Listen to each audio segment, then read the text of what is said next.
I selected the subject of this talk as higher command in war, I do address you with a certain amount of diffidence,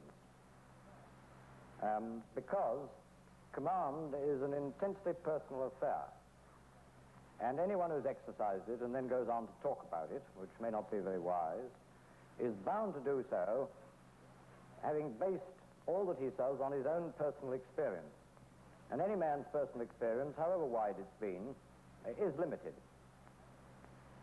And another thing which makes, I think, talks on command, from us old generals, sometimes rather bore, is that we're frightfully inclined to sprinkle our talk with a number of capital I's. And the capital I is not really a very elegant letter. Well, I'll try not to, but I probably shall. The sort of command that I'm talking about, mainly, is higher command. That is the command of an army or an army group or something like that. But most of the things I think I say go for command at almost any level. And if when I've finished, any of you care to get up and say, well, we know a better way to do it, I won't contradict you at all. So long as you say, I know a better way for me to do it, but not necessarily for you. Because I do emphasize right throughout that command is a personal thing. Now, I've been very lucky in my military career, very much more lucky than I deserved. And I've commanded everything from a section of 6 men as a lance corporal to an army group of 1.25 million. And the conclusion I've come to, having done 40 years doing that, is that command, on whatever level you exercise it, is very much the same thing, and it is based on the same qualities. Now, command is that mixture of example, persuasion, and compulsion by which you get men to do what you want them to do, even if they don't want to do it themselves. And if you ask me really to define it, I should say command is the extension of personality. And like all true art, and command is an art, it's exercised by each man in his own way. But you cannot be a commander without having certain qualities. And in command itself, I think there are 3 elements. I'm talking now, remember, of the command of a big organization. There's first of all the commander himself. And then there's his headquarters and his staff. And thirdly, there is the way he keeps contact with the people he commands. And if you'll allow me for a few minutes, I'll talk about each of those. Oh, there's a clock. I like to keep an eye on it. So do you, I expect.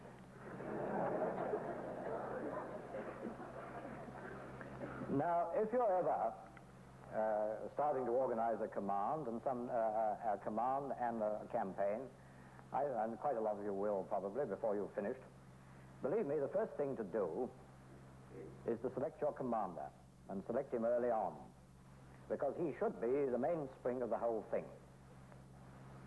And I said just now that command was the extension of personality. Well, it's no good trying to extend something if you haven't got it. And so if you start off to be a commander, you've got to have a personality. And it's a question of what sort of a personality a commander ought to have. Well, he ought to have a whole lot of qualities. But there are certain ones that are basic, and without which he will never be a commander at all, and which he must have if he is going to be a commander of effect. Now, the first of these is willpower, or determination, if you like to call it that. Because not only does the commander have to decide what is going to be done, that is perhaps one of the easier things, but he's got to see that it is done. And I don't think you really need me to tell you, because most of you have had experience of command on some level, You don't need me to tell you the amount of opposition that will come to everything you want to do. There will be opposition, first of all, from the enemy. Well, that's fair enough. That is the attitude you expect of the enemy. I can remember in the First World War, when I was a very young officer, some bloody fellow at the back started sending up forms to be filled in. And one of the things you had to fill in on the form was the attitude of the enemy.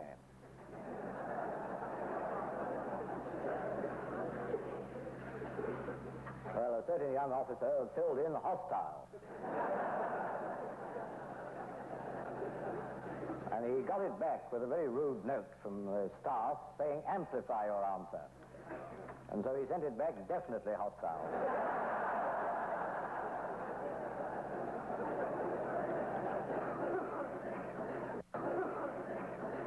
But the opposition that you will meet from the enemy is, as I say, fair enough.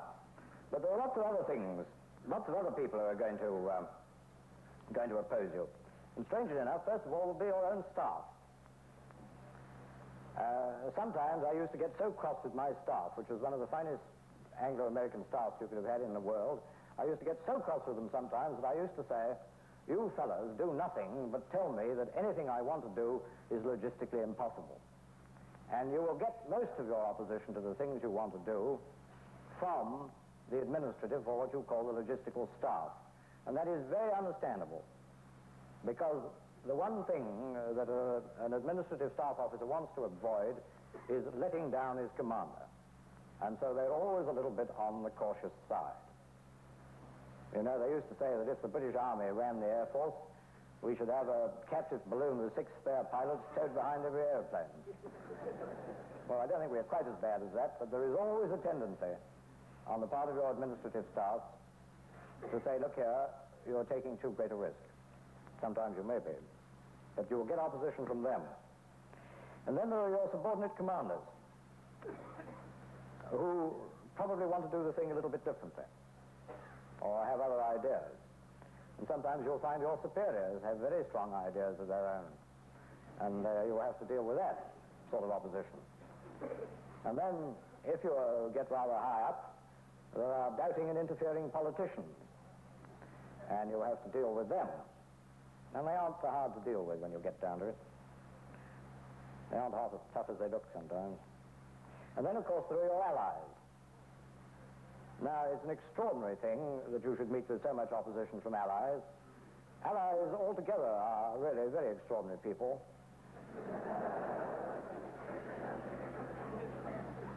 It's astonishing, you know, how obstinate they are, how parochially minded, how ridiculously sensitive to prestige, how wrapped up in obsolete political ideas. And it's equally astonishing how they fail to see how broad-minded you are.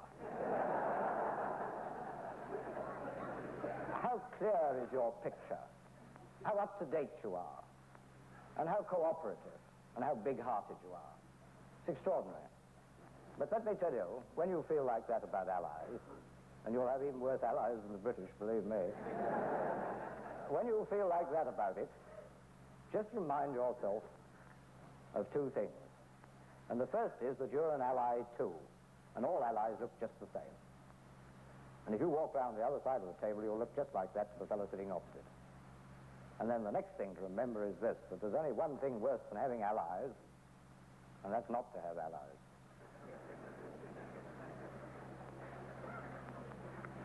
But you will get opposition from all those sources. And you have simply got to drive through what you want against every kind of opposition, including the opposition of nature. And the opposition of nature can be, of course, the worst of the lot. The British Army fights all its battles uphill, and usually on the junction of 4 map sheets. That's my experience.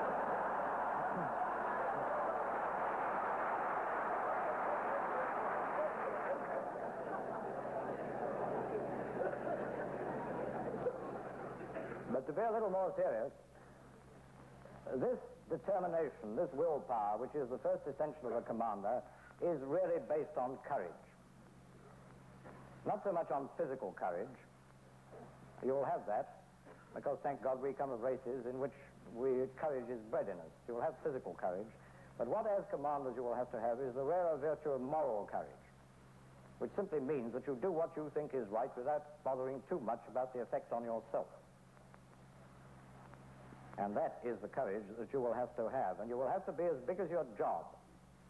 And when I say you've got to be as big as your job, there's only one thing that means. That means that you mustn't be too afraid of losing it. It doesn't matter what your job is, whether you're the Supreme Commander or the Lance Corporal. You mustn't be too afraid of losing it. Some people are. But there is one quality no leader can do without, and that's determination.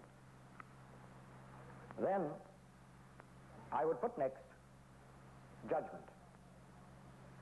The prime task of the commander is to make decisions.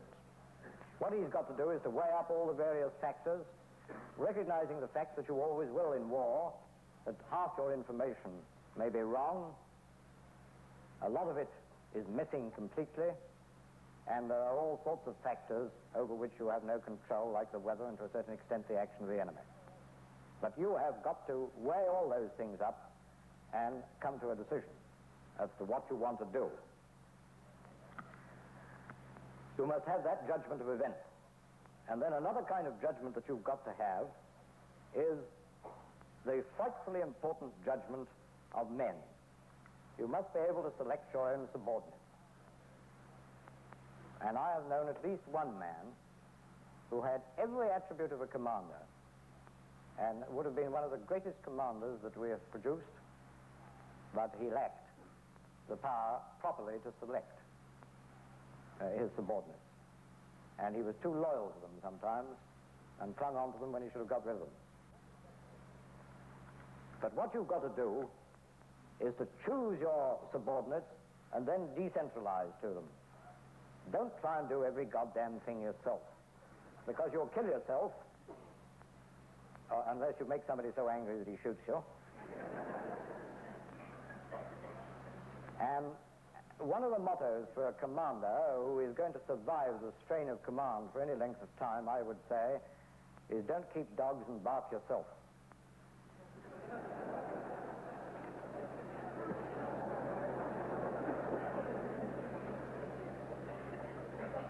Deal yourself only with the things that matter, and have the judgment to know which they are. When I commanded things, I had a sort of motto that I went on. No details, no paper, and no regrets. No details. Don't have people coming to you with huge, great files telling you all about it. Make the man explain it. And if he can't explain it, get somebody who can. Don't go about sighting machine guns on different sides of bushes. That's a damn sight better done by a platoon commander. No detail. Then no paper. Well, you can't entirely do without paper, but you can get rid of a lot of it. Quite a lot of it. And when I say no regrets, that is rather important. You do the best you can. You may have got it wrong. You may have lost a battle. You may even have lost a good many of your men's lives, which hurts more. But don't have regrets. Don't sit in the corner and say, oh my God, if I'd only gone to the left instead of the right. Or, oh my God, if I'd only fought in front of the river instead of behind it, or something like that. You've done the best you could. It hasn't come off. All right. What's the next problem? Get on with that. Don't sit in the corner weeping about what you might have done. No details, no paper, no regrets. And if you go on that, and you combine it as I did, with going to bed at 10 o'clock every night, and getting up at 6, and crucifying anybody who woke you up between those hours, unless it was a major disaster, you'll probably survive 5 years of higher command in war like I did.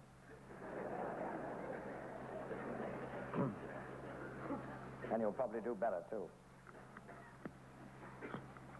Now, in some commanders, the instinct to judge correctly seems instinctive.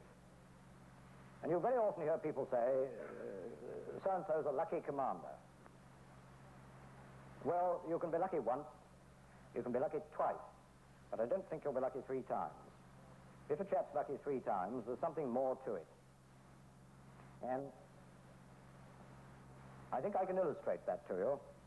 I was once having my portrait painted by a very well-known artist. I wasn't paying him for it, the government was doing that.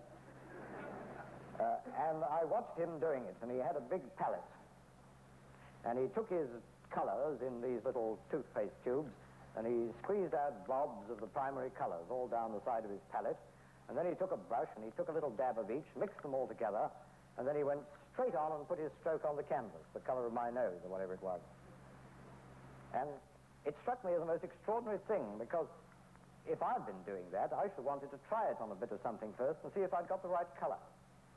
And I asked him how he did it. And he said, quite frankly, he didn't know, but he supposed it was practice. Well, of course, it was a good deal more than practice.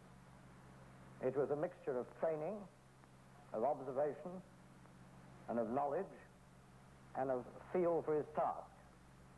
And that is what people call luck with a commander. The commander who always guesses right. He doesn't really guess. It's a product of all those things, training and knowledge and observation and character. And that's how he gets the reputation of being a lucky commander.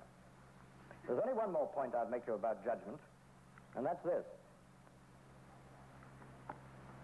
The stronger a commander's willpower, the more dangerous or even fatal it may become if his judgment is bad.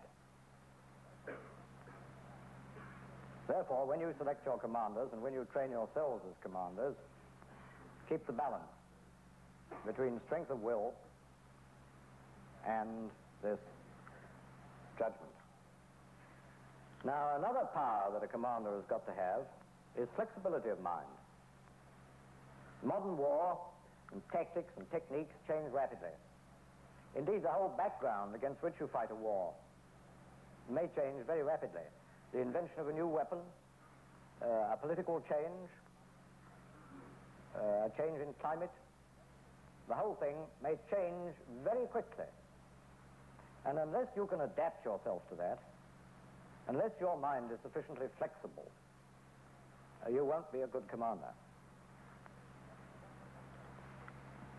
What you've got to cultivate is imagination, but a controlled imagination, a flexibility of mind. And now, when I talk about flexibility of mind and strength of will, there is an obvious conflict between them.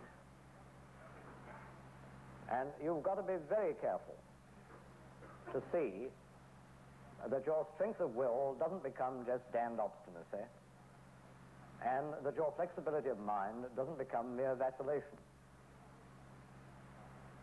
We've all of us known the chap who went about thumping himself on the chest and saying, I'm a strong man, I don't change my mind. And there are two things about that. One is if he has to go about thumping himself on the chest and saying, I am a strong man, he's got a weakness somewhere. And the other thing is, of course, if he never changes his mind, he'll be wrong more often than he's right. And then you get the other fellow who has got such a flexible mind that he always agrees with the last chap who talked to him. And he's terrible. He's frightful. But you have somehow, in yourselves, in your own characters, to strike the balance between flexibility of mind and strength of will. And when you've done that, you'll be well on the road to being a commander in quite a big way. But nobody can help you very much in that. You've got to do that yourself. Another quality you've got to have is knowledge. Now, when you command a small unit, if you're a platoon commander, you ought to be able to do everything that you'll ask any man in that platoon to do rather better than he would himself. But when you get higher up and you command divisions and corps and armies and things, you can't, of course, be expected to perform all the operations that everybody under your command performs and have their technical skill. You can't take a wireless set to pieces and put it together again like a trained Remy chap ought to be able to do. You can't take out a fellow's appendix as well as a doctor would, though God knows I sometimes thought I could do better than some of them. But what you have got to know is you've got to know the capabilities of the machines that they handle. You've got to know the sort of conditions under which they've got to work. And you've got to know how long it takes them to do certain things. And you've got to have that kind of knowledge.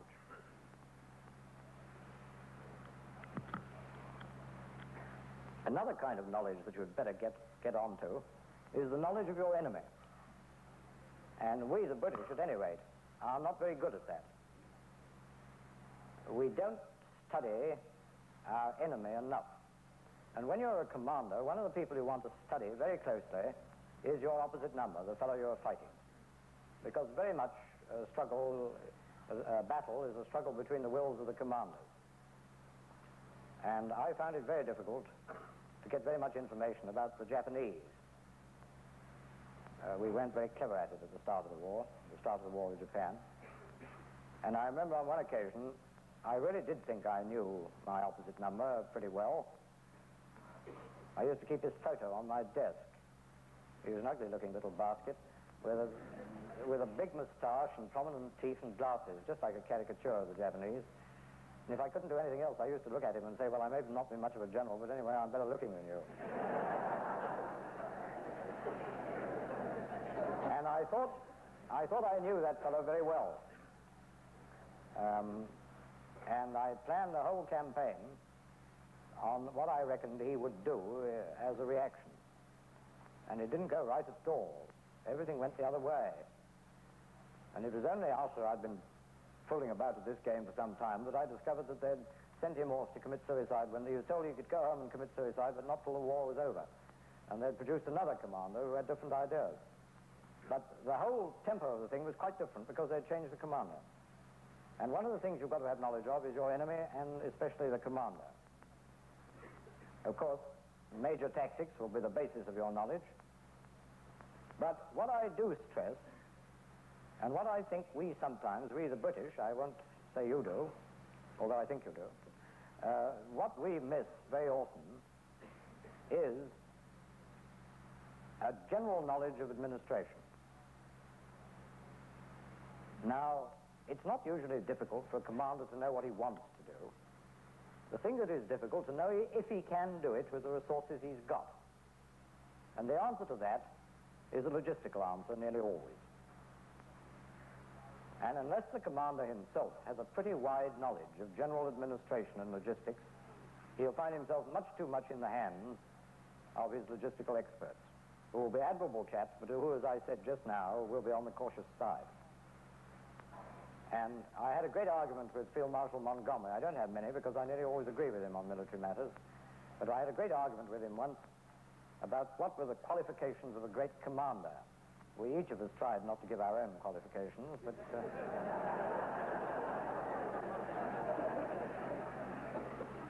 But I said, which rather surprised him, I said that I thought really the real test of a great commander in the field was to be a judge of administrative risk. A judge of administrative risk. You think that over. Now, if you've got those qualities that I've mentioned, willpower, judgment, flexibility of mind and knowledge, you'll be a commander. You'll be a good commander, you may even be a great commander. But you won't have necessarily the confidence of your men, especially when things are not going your own way. And the confidence of your men is essential.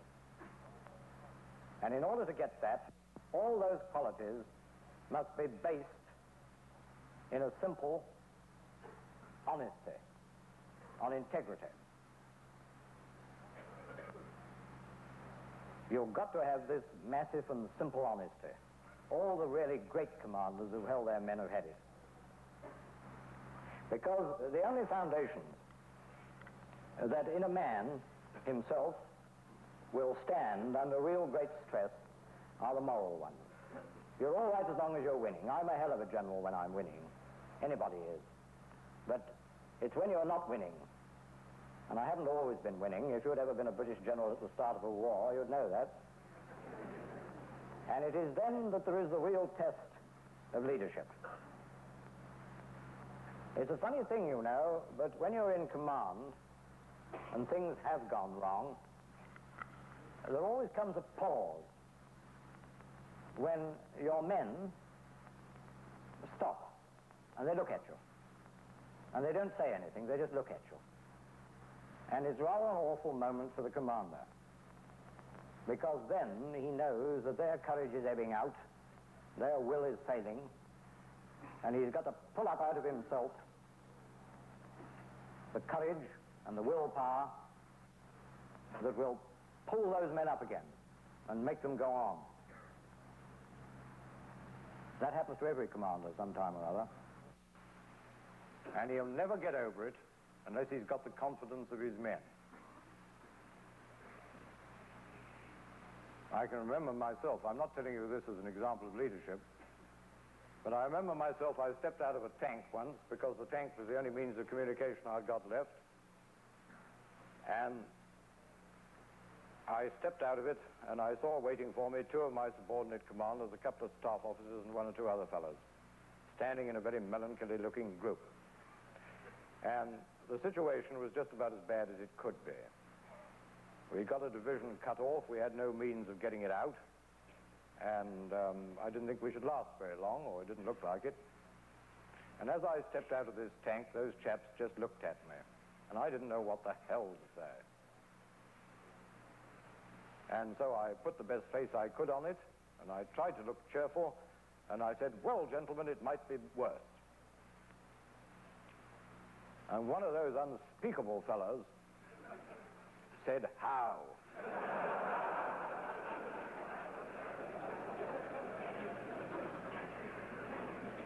And the only thing I could think of saying was, well, it might be raining. And damn me if in 2 hours it wasn't. Now, I don't hold that up to you as an example of leadership or how to deal with it, but it was a situation that I shall never forget. That feeling, and you will all have it. And what you've got to do is build yourself up for that time, because it'll come, and the way you'll survive it is by having the confidence of your men, which you will get by honesty in dealing and integrity. Now, to get on to the headquarters, which is the second phase in command. Headquarters is important as far as the commander himself is concerned, in its effect on him and in its effect on the people who are commanded. Now, I reckon that a commander has a right to demand from his headquarters two things. And the first is information, and the second is suggestions. Now, the information has got to cover a tremendously wide field. His own troops, the enemy, the topography, everything. And on it, he must form his judgment. Then I think it is the duty of his headquarters to put up to him suggestions for alternative courses of action, from which he selects, or he thinks of one for himself. Then, that is what he does for the headquarters should do for the commander. For the troops who are commanded, the first essential is that the headquarters should translate to them quickly and accurately the will of the commander. I suppose I've published dozens of operational instructions and orders, and I've never written one myself, because I've always had excellent staff officers who could do it. But there is one part of the order that I've always made a point of writing myself, and that is the object.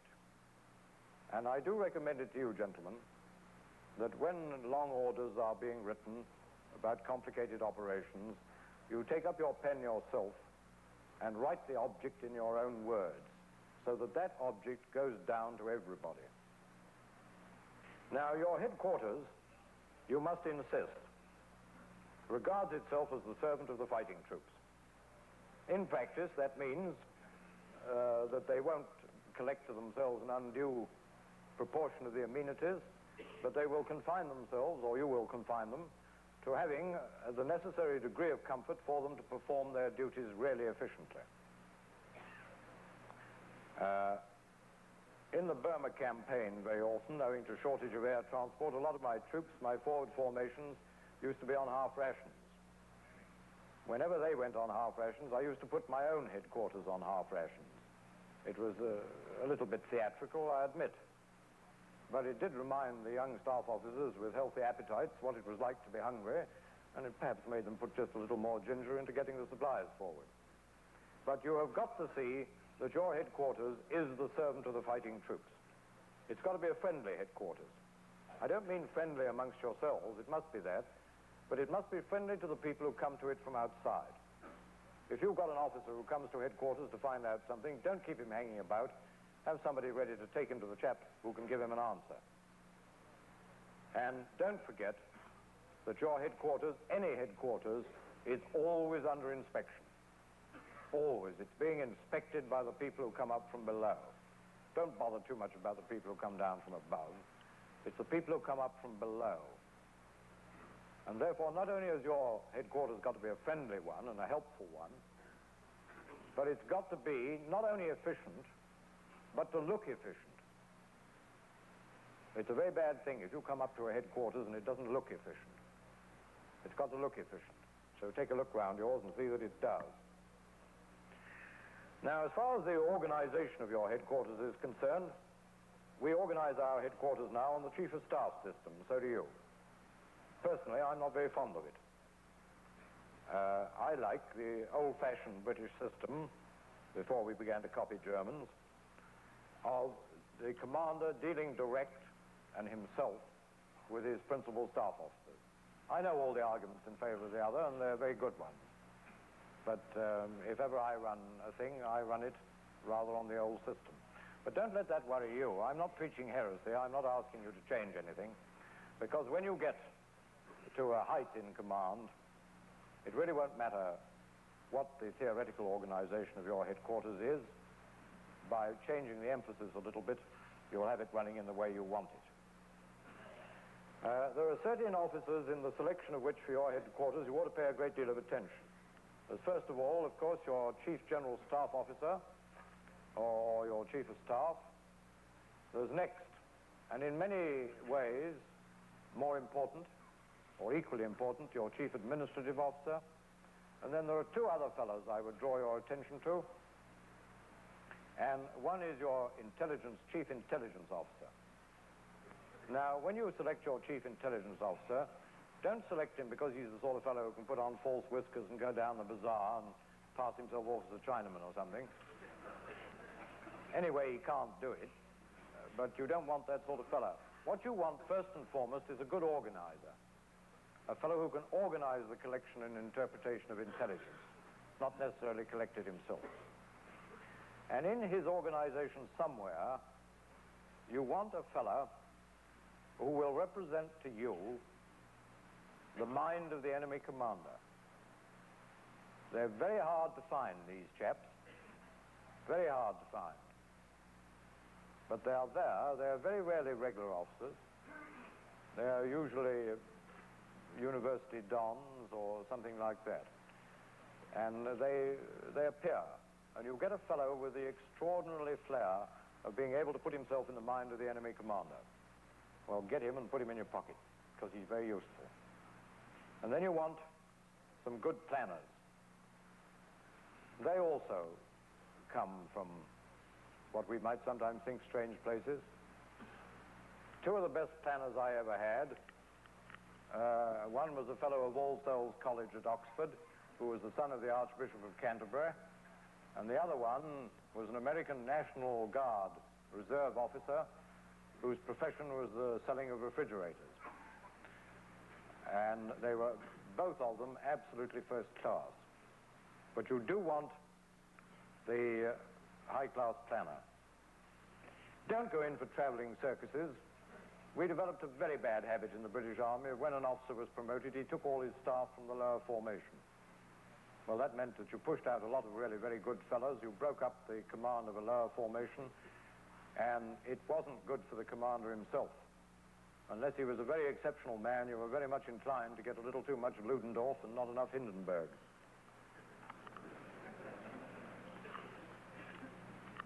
All British and all American headquarters are too big, and you want to cut them down. There are only, as far as I know, 3 ways of cutting down a headquarters. One is by a flat overall cut. You say you will reduce your staff by 10%. I do that about once a year to the War Office. And the excruciating noise of the corks coming out of the bottles is heartbreaking.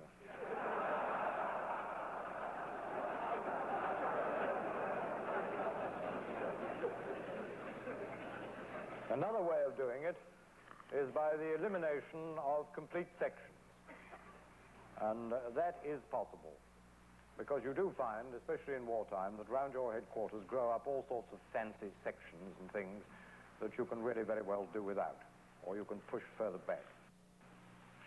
And then lastly, and a way which I recommend to your attention, is to cut out one complete tier of the staff hierarchy. Roughly speaking, say you get rid of all the captains and send them back to their regiments where they're very badly wanted. Or you get rid of all the majors and you let the captains do their own job and the major's job. And in a big headquarters, what you'll find is that in effect, that merely means that there's 1 note less on the file. And that's no harm. But unless you constantly keep your eye on the size of your headquarters, it'll grow out of all knowledge and usefulness. Now, the third and last element is the contact between the commander and his command. You can't, when you get a big formation, know more than a very small fraction of your men. But every man in your command, and I don't care how big it is, he ought to know you at least by sight. If you walk onto any parade or pass any men in your army, they ought to be able to say, there's the old bee, I wonder what he's up to now. You've got to be known to them. You've got to show yourself to your troops. And of course then there comes in this business of publicity. Now, I've hardly known a general in the British Army, and strangely enough in the American either, who hasn't said that he disliked publicity. And I have never yet seen a general in either army who didn't rush to the newspaper and see what it said about him. And publicity is with us, and it's here to stay, and it is necessary, and a good general uses it for his own purposes. I've only got one bit of advice about publicity to give you, and that is if you take over a large army or something, don't start outside publicity, at least until you are really thoroughly well known to your own men. And I suggest that you don't start it until you've won a battle or two, and then you won't have to bother, because it'll be done for you. But get yourself known to your own men before you start trying to get yourself known to people outside. Then the best way of getting yourself known to your own men is going about amongst them and actually talking to them. Now, if you want to talk to men, it doesn't matter whether they're private soldiers or staff officers or anybody. If you want to talk to them as a soldier and not as a ruddy politician, there are only 2 things necessary. The first is to have something to say that is worth saying, to know what you want to say. And the second, and terribly important thing, is to believe it yourself. Don't go and tell men something that you don't believe yourself, because they'll spot it, and if they don't spot it at the time, they'll damn soon find it out, and then you're finished. Don't go chasing scapegoats. If some fellow under your command has made a blob, has lost a battle, or done something that's wrong, don't rush off straight away and sack him. Some people think that's big stuff in the way of command. My advice to you is if a man loses a battle or gets a setback, go and see him and find out why. If he did it because he was careless, if he did it because he was stupid, or above all, if he did it because he'd got cold feet, sack him and tell him why you sacked him. But if he did it because he was a little bit overeager, because he took just a little bit too much risk, or for some reason of that kind, he's a little bit too pugnacious, give him another chance. Lots of fellows benefit a great deal by a little setback once. But the thing to do is to find out why. Don't be in too big a hurry to sack people. And if you have to sack anybody, which is the most unpleasant thing in the world, because the chaps you have to sack are usually rather nice people, do it yourself. Send for him, or go and see him, and do it straight to his face, and tell him why you've done it. And then push him straight out, put him in an airplane, send him right out of your army area. Don't leave it to other people to do it, and don't do it by letter. And similarly, if a rebuke has to be given to a subordinate commander, even a small one, sign it yourself. There's nothing more annoying if you're a major general than to get a raspberry signed Doolittle Captain.